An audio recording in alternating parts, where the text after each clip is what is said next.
And then the BBC asked him to do some more, and then when Alan Lomax wanted to make a recording of the world, as he put it, the BBC said to him, "You daren't go to Ireland without Seamus Innes." And he was sort of the John the Baptist for the entire adventure, and he recorded many songs from Elizabeth Cronin. And I never met her. My mother said she was a lovely, jolly woman, among other things.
ach cuireadh an rí sé sa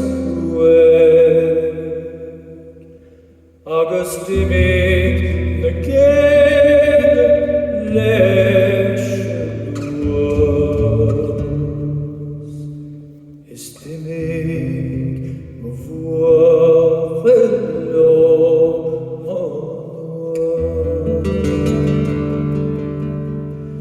Scudét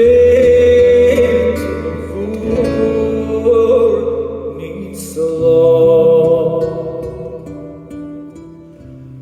Siúil, Siúil, Siúil